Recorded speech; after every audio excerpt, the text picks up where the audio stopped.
Hello from Yogyakarta, a city on the island of Java in Indonesia, with a population in the city of about 400,000 people, but on the outskirts, including, boosted to about 3.6 million people.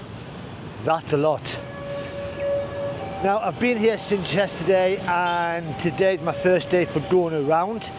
I'm going to be here for 2 full days, and tomorrow I'm going to get a bike and head out to the countryside and the outer areas where all them people are, and see a bit of the temples, the culture and all that lot. So today I'm just going to be concentrating on the city itself. Having been here since yesterday, I have found out that there are 2 ways of spelling Yogyakarta. There's this way with 2 Y's, and this is the official formal way of spelling it, and then you have this way which has got 2 J's. That's the informal, the casual, the relaxed version. You both say it the same, Yogyakarta. So I've just been down to the train station, and basically I have 14 days left on my visa.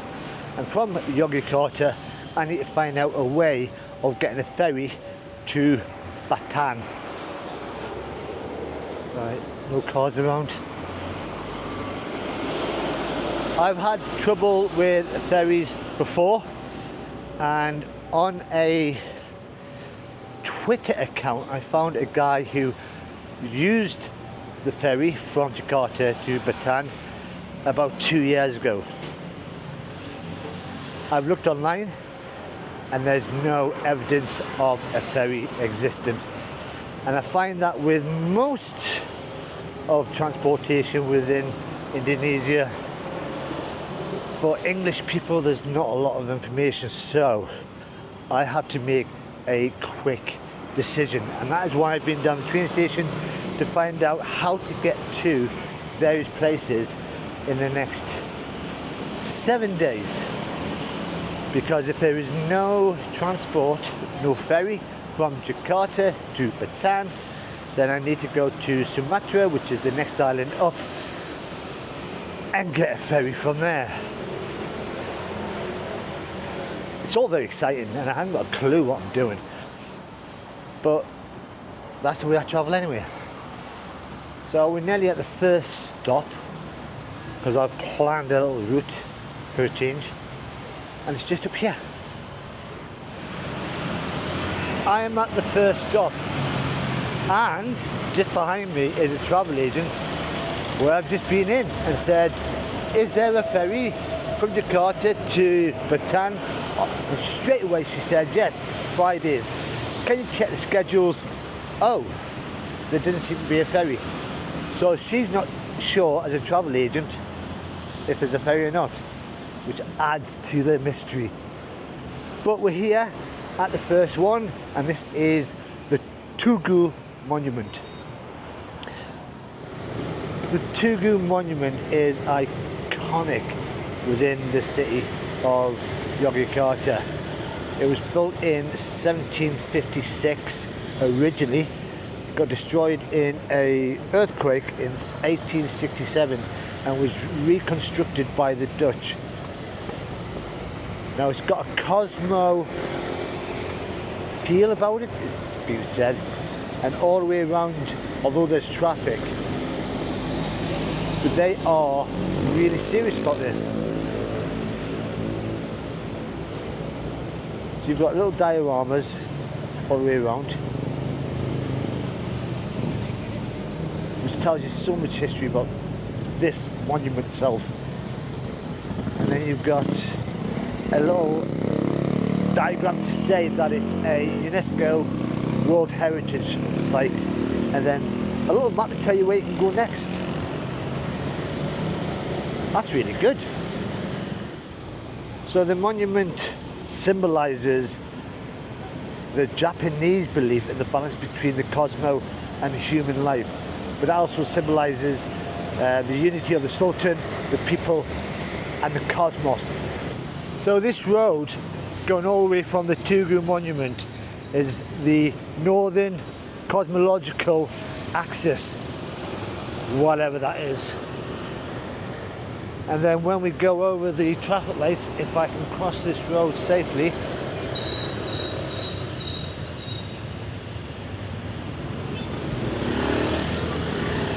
thank you.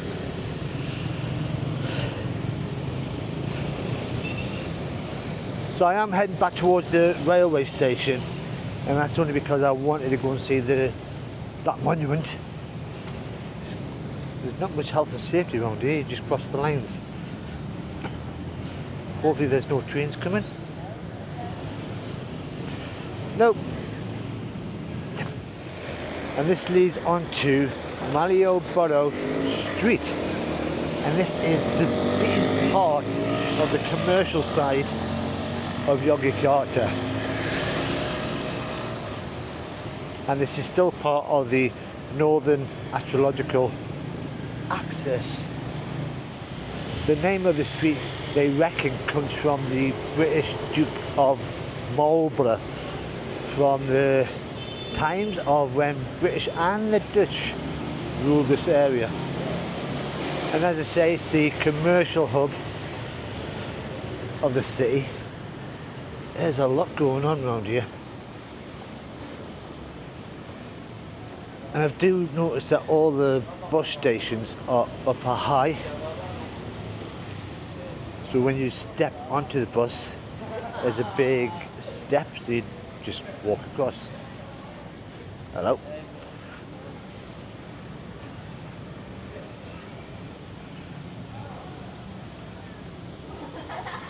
Lots of shops. Now, I did read online that this place is famous for lots of music, buskers, artists. There's none today. Not happy about that. But that looks like a market over there. It feels like the trendy area of the city, where all the hip people like me come. So I've just met a guy outside who asked me if I spoke English, what football team I supported, and then proceeded to tell me the history of the street. And then he went, "Do you like art?" I went, "Yeah." He went, "There's a free exhibition, I'll show you where it is." And it's a batik painting. And if I turn around, these are all, it's a free exhibition, I've not paid to get in. And the guy has just sat me down, offered me a cup of tea, and explained how these are painted. Oh my God, it's fascinating. So I'm not really allowed to take any photographs further on from here. But I'm just going to grab a quick photo of the original one that he showed us. So this is the painting that he showed me, and he showed me from left to right to the bottom level.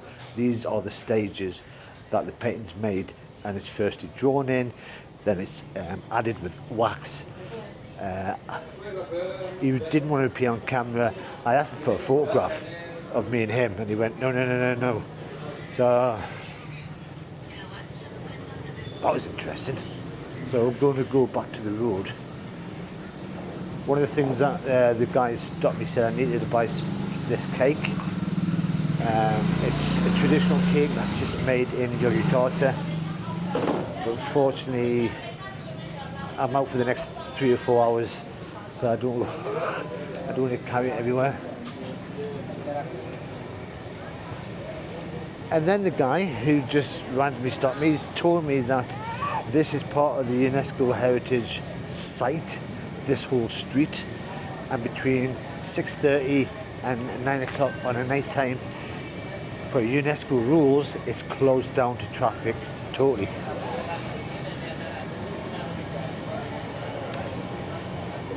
But yeah, he was just chatting away. It was really interesting. What on earth is this guy? Oh, bless them. Look at the state of them horses. Or they looked after.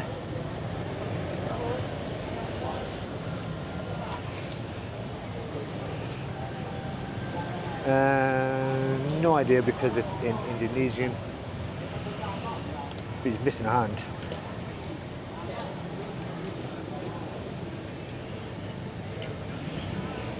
And then there's another sign here,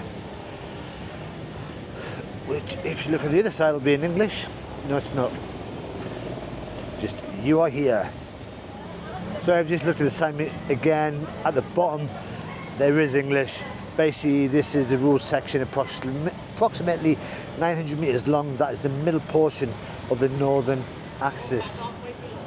And I've just found this antique shop which says no camera. Oops. Run away.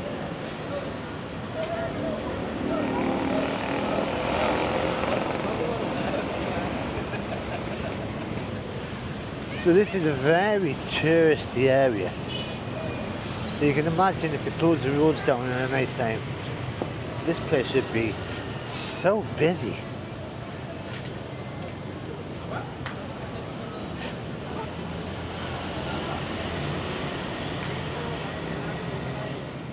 And each part of the street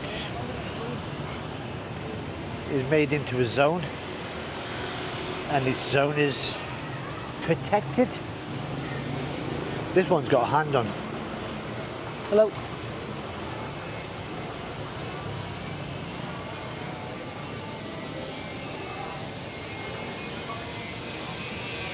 Just a hustle and bustle, and I like it. So this is zone 4. It looks like it's a Chinese temple.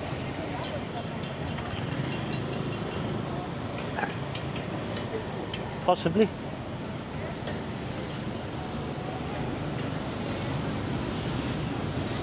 I would walk down, but there is still so much to see on my list, like this place. So we're in, and I'm reading the sign that's on the side, Berengaro Market. This was built in 1920. Now this is the outskirts of it, and it's been in the same spot ever since. So it's 104 years. So it's the size of a city block inside. And we've seen enough markets over the last couple of weeks, so you can imagine what it's like. There's a dinosaur across the road, but I don't know why.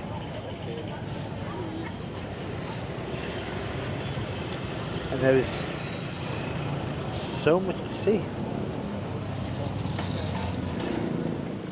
I'm now outside the Vredeburg Fort, which was built in 1760 by the Dutch as a stronghold to sort out the city and also to keep an eye on the Sultan's palace, which is further on down.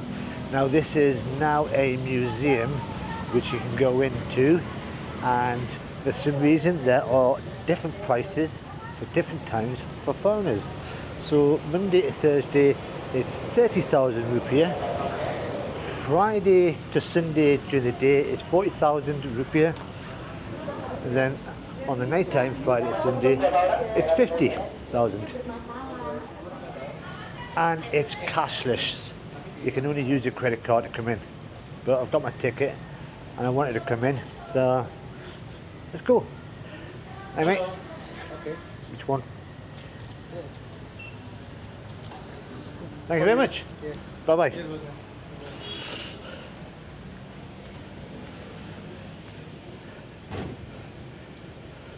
So there is a lot of exhibitions about the fight for independence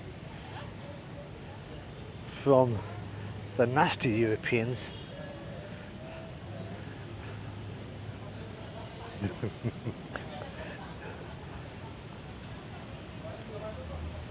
Beautiful. Everyone who's actually mentioned Yogyakarta to me on my journey up here I've just mentioned the temples, all the stuff outside, but the city centre is quite impressive. Vredeburg.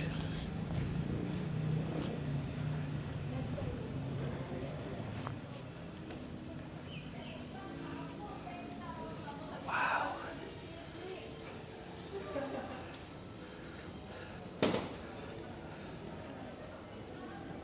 Now I have no idea who Vredeburg was.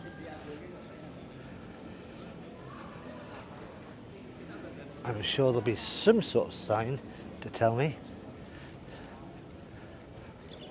This is quite impressive. All the way around you've got dioramas and there's a lot of interactive stuff in English, just explaining the history of various bits of their independence and their fight. This is just one of the buildings. There's about 5 of them. I mean, it's got a 3D effect.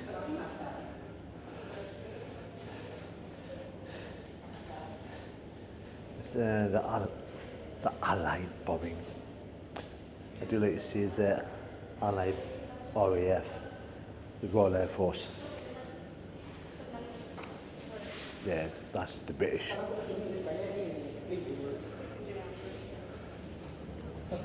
Hi. Oh wow. There's a lot of history to take in. And I guess the only way you'll be able to see all this is if you came down yourself. Because I could do the whole fort, but it'd be about 3 hours long, this video. This is proper fascinating.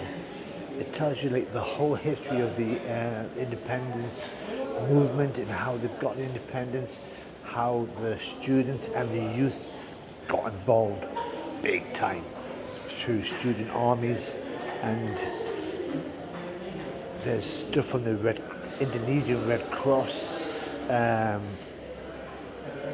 things on how they made the weapons, how Yogyakarta became the capital in 1945 because Jakarta at the time had too many Dutch trying to put down the rebellion. I mean, it's not realistic, but the way all these figures have been designed, it's really good. Thank you. Oh, hello. So I'm now in Diorama 3. So this is the exhibits between 1948 to 1949. And the one thing that really impresses me is that there's a lot of museums that try to do English and they sometimes so many spelling mistakes and it just annoys me, or the just wrong words. This English in here is amazing. Oh, it's a big place. The second Dutch military aggression. It's clever how they've done it. You've got various exhibitions, artifacts. And there's even a bike. I mean, that looks well looked after.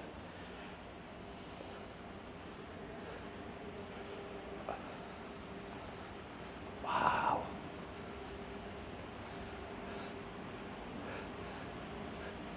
Definitely getting your money's worth for coming here.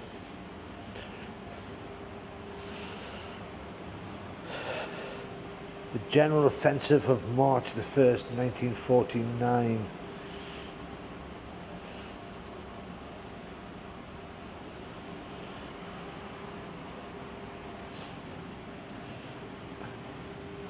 ambushing the Dutch army convoy. Just blowing the bridge up down there. Wow. You can have a read of that.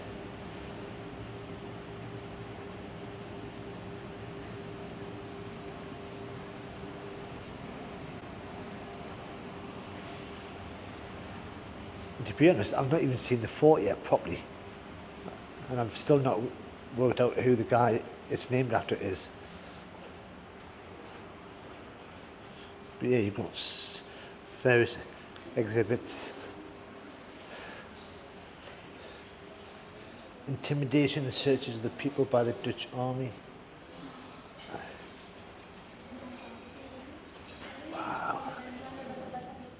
So I've just left diorama number 3, and all the way along you've got statues of famous military personnel. There is one female further on down there who initiated the women's independent movement, and this is still part of the fort. I mean, this is really well looked after.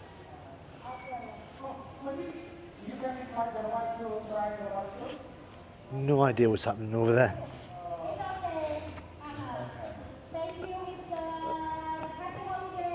Oh, someone's speaking English. Vredeburg.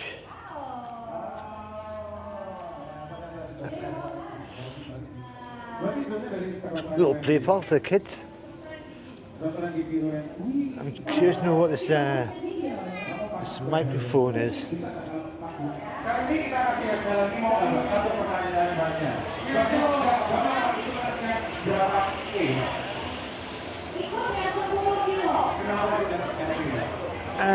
Oh, that's registration for a marathon. What's happening around here?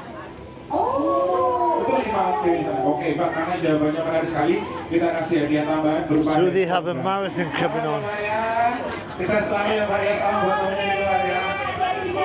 Unfortunately, I'm not going to be around.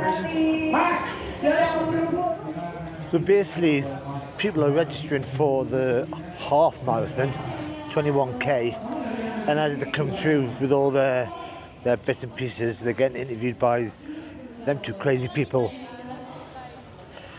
So yeah, so the only diorama that I've not seen is obviously the first one. So I want to have a look in. I'll tell you all about it when I come out.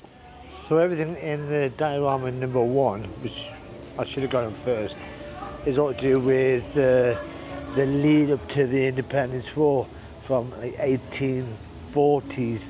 It was a long way. And I've just found some steps, so I'm going to have a walk up just to see if I can have a distant view. I'm getting splashed on, but I've just realised there's a fountain there. Oh, look at that!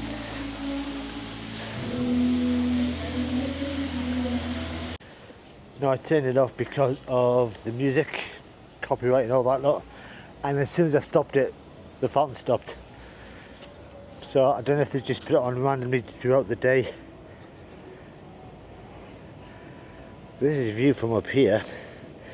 And you can see the sun is starting to come down. But I think it's time for me to go to the next place. It's a full day today. So I've come across the road from the fort, whose name I found out is a Dutch amalgamation meaning peace fort. But across the road is this place here. I'm going to go through the railings, and this is a historical building, and it is the first presidential palace according to Google Maps.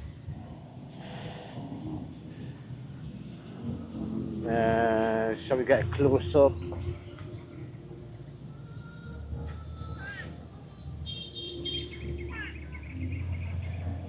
Now it didn't say if you're allowed to go in. There's nobody in there, so I assume that it's still a presidential palace. I don't know.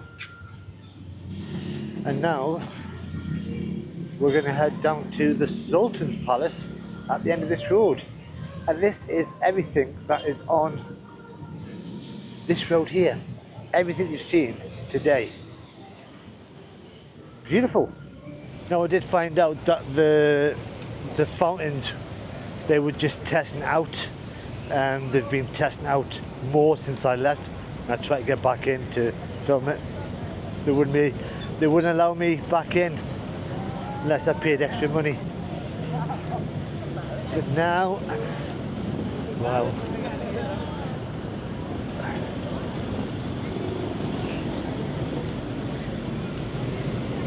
There's a lot of tourists. So look at all them now.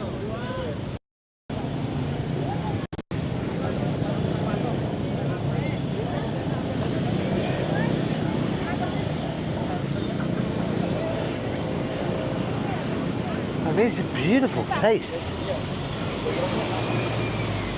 And I think over there is, once that bus gets out of the way, the original bank.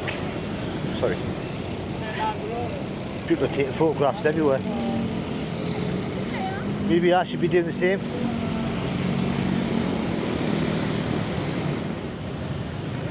So although this building does say at the very top, Bank Indonesia, this was the Javarusk Bank.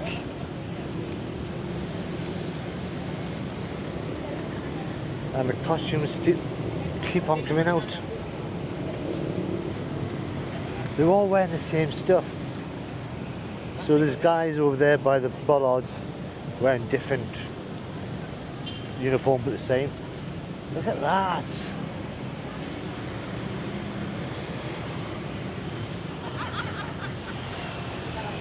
Right, so I'm going to now head back to...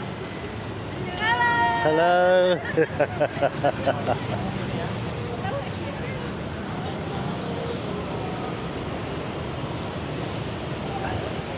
And across the road over there, which I'll see on the way back, is a monument to the 1st of March 1949.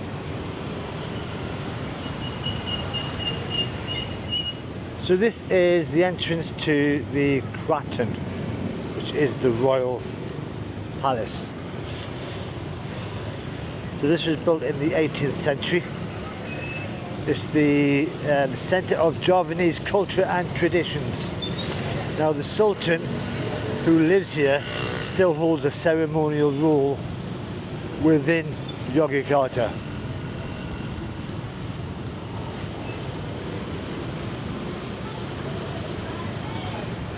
Now I'm just wondering why all this traffic is getting in. Must be a main road there.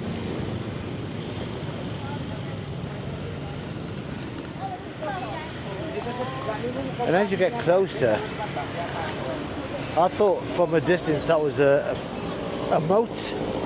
But it's not, it's a big square.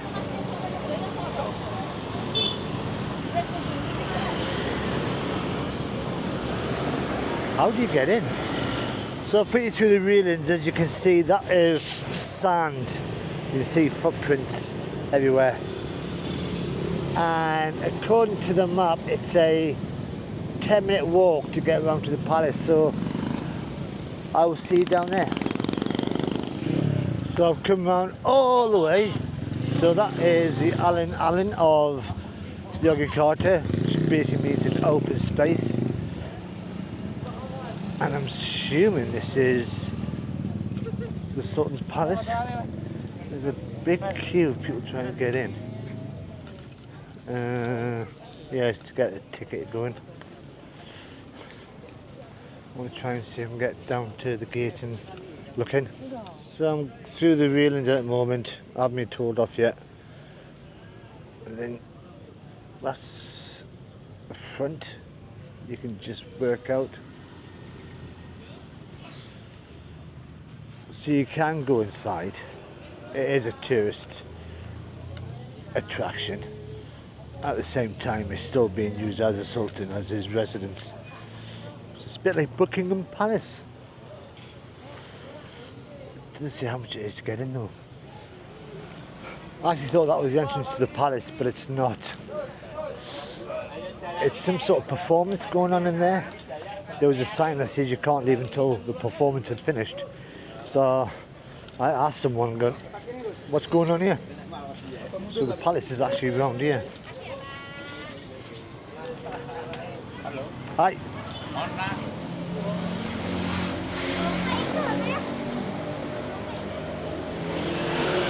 And there are museums everywhere.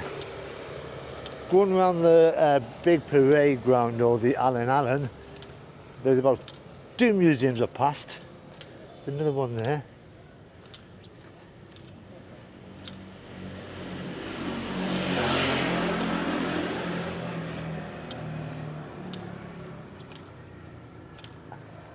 I'm really impressed with this place. So there's a sign saying Prince Yovokusumo's house.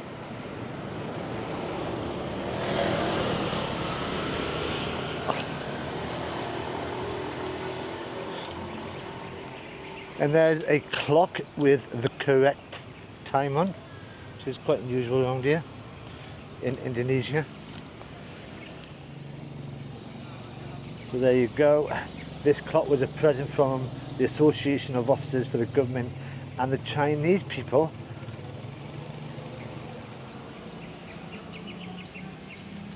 Wow, given in 1936. And this, I think, according to the map, now that I've looked at it properly, is the entrance to the palace.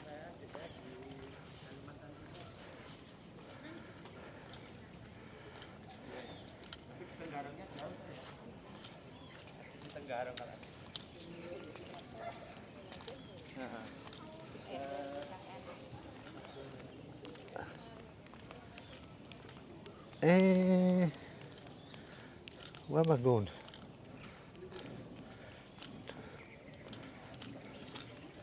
Doesn't look like a palace yet. So you've got that thing there with a glass box in the middle. You've got some sealed doors. Hello. Hello, sir. Is this the palace? Yes. Yeah. Where's the entrance? Where's the entrance, the way in? In the morning? All right. After 2 p.m, no more. Thank you. Oh well.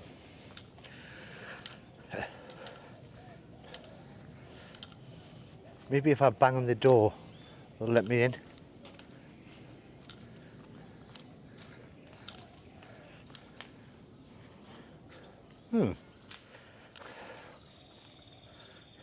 Got here late. Obviously the royal family or the Sultan's not going to wait for me. But that is the main gate to get in.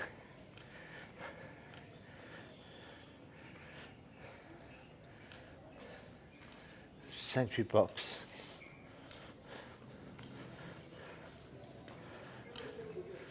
With a date on it for 1929. Wow.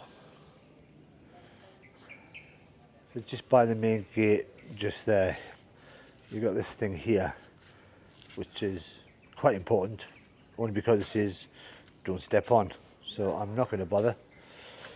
But you've got a room that says nursing room. And then just,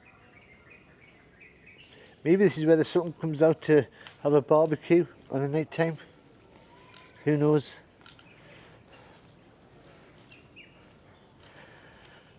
Oh well.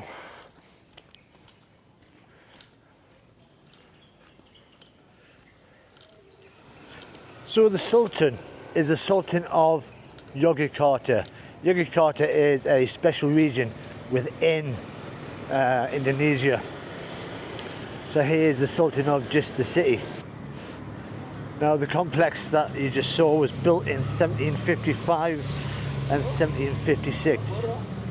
What? Oh, I'm okay, thank you. I assumed he was asking for me as a taxi driver.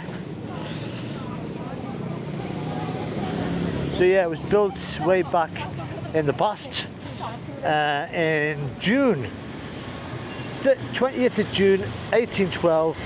Sir Stamford Raffles led a 1,200 strong British and Irish force to attack the royal city, and although the British and Irish were outnumbered by the Jarvinas, they got beat. So the British took over this place, and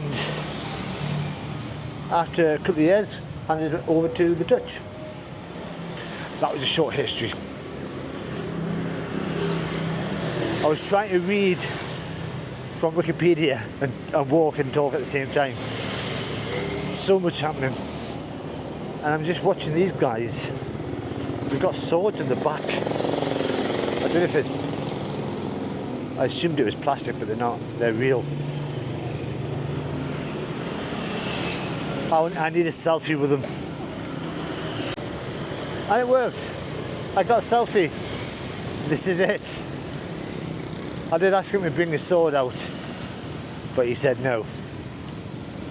I'm now going to head back into the city. I had asked the hostel if I could hire a bike from 5 o'clock tonight to 5 o'clock tomorrow night,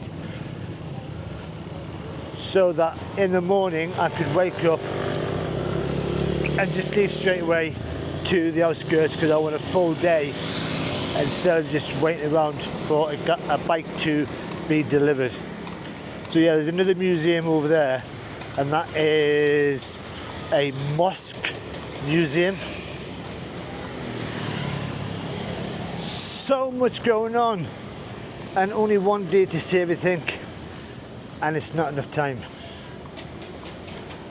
So this is the monument I said I was going to try and get back to, the 1st of March 1949 memorial to the Independence Day, and I'm actually through some railings at the moment, and it's part of the Fort Museum, and I never got a chance to see it.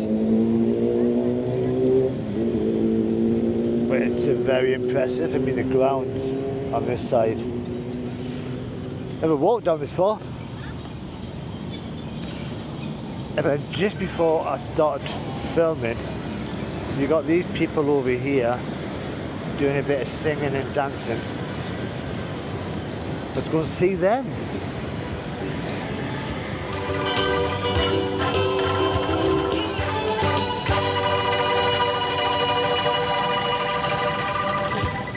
Thank you very much, gentlemen, ladies and gentlemen. So there wasn't much filming I could actually take, because they were singing Dance Queen by ABBA, and it's copyrighted, so I couldn't play it. But then I was brave enough to say, can I have a photograph with you? And this is it. It was amazing. They all got involved. And then after I had my photograph taken on my camera, then the rest of them wanted a photograph with me in them. So I was a bit of a pop star for about 5 minutes. But they were really, really good. So I've been out for about 6 hours. So much filming. I have condensed it a lot. But if you think, all I've done is just one street, going from the Tugu Monument all the way down to the Royal Palace. And I reckon there is so much more to see. But tomorrow I will be out and about outside the main city centre on a bike, if I've got one. But I do need to get back to the hostel. Not only do I have to sort out the hire bike for tomorrow, but I've got to work out where I'm going over the next 2 weeks and where I'm going to get a ferry from. But if you've enjoyed this video, and there has been a lot of history, a lot of culture, and even if I did the camera around a dinosaur. Look at that. If you've enjoyed this video, then you've got to press that like button. If you want to see what I get up to tomorrow on the outskirts of the city, then you've got to press that subscribe button. Don't forget, press that bell in the corner.